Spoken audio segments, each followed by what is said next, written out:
infotainment screen for a 2012 Chevrolet Volt. This is my replacement, came in the mail today because I messed mine up. And this is the one that I messed up. It's got a black screen. There's the part number. And there's your 8-pin plug for, I think it's like a data cable.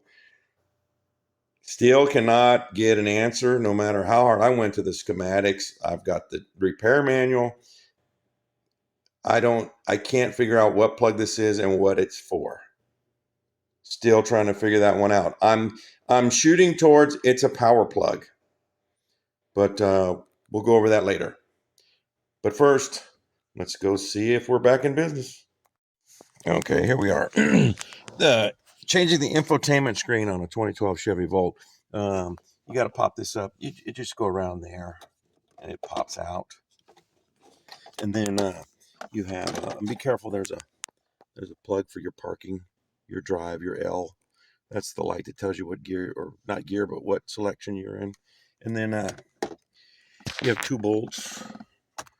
One here, and then one on the other side here. That's 7mm.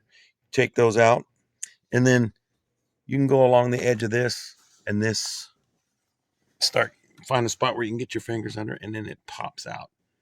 You can go around slowly and pop. I've already got this one popped out because I'm getting ready to change it because that screen is dead. And I'll go over why it's dead. I'm gonna be careful pulling this out because you got all these plugs. That's about as far as you can get it. And then you got to start removing these plugs. And okay, and then that metal right there is where the CD player is, the slit, and that's the radio. I think it's X11 radio. That radio has a blue plug in the back that matches that one for the infotainment screen. The radio behind that panel has a blue plug. And it's the same identical plug as this one. Okay? So be careful not to mix those up. What I had done was these 2 cables that come off the infotainment screen, I needed them out of my way at the time. So what I did was I flapped them back there and then laid that on top of it so they'd be out of my way. When I went to put this back together, I plugged the blue plug from the radio into the infotainment screen by accident because I didn't see that one that I had put under here. They're identical. I don't think their circuits aren't evidently identical because the screen wouldn't work anymore after I did that. So I thought, so somehow some more current than was needed went through here and burned out a diode or something inside of there. So that's dead. So what we're going to do is we're going to pop this one out and we're going to put the replacement in and say a prayer. Okay, here's what it looks like with the center stack removed. That's the back of the center stack, and that's the infotainment screen. And there's that blue plug that we still don't know what it's for because you look at the schematics and it's hard to figure out. You know what this one's for. It's the 8-pin data connector, and I can't remember in the schematics it shows what these 8 pins are for, but it doesn't really. I'm not good at reading schematics, so I don't know if it references or not, but it's hard to. Anyway, 4 7mm bolts, and this comes off. Okay, after I got whatever you call this wrapping out of the way, it's got a rubber connector, a rubber insulation around it. So I really don't want to cut that. It looks like it's just one. It looks like it's just one wire, not a harness, from what I can tell. But I didn't want to go any further because the insulation was rubber underneath this paper stuff, and I don't want to cut it or any of that. So we're not going to go there.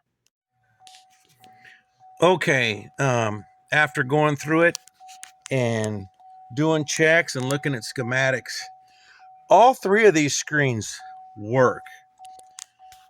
And even the original that I thought I burned up works. What happened was in the back where I showed you where that, where's it at? Let me see if I can bend this down. Where that blue connector is right there. If that gets loose, I'll show you what happens to the screen. if you wiggle it, I don't know if I can recreate it, but when you wiggle it, oh, see how it starts? If you wiggle it and it doesn't make right contact, that sucker will not come on at all. Oh, see, now it gave me, oh no, that's the regular on there. But and that blue plug that goes in the back of the radio, there's a blue plug that matches that. I figured out what this is now. That's the video interface cable, the blue one back there in the earlier video. The blue cable runs from the back of the radio to your infotainment screen. And that's where it gets its video signal from the radio.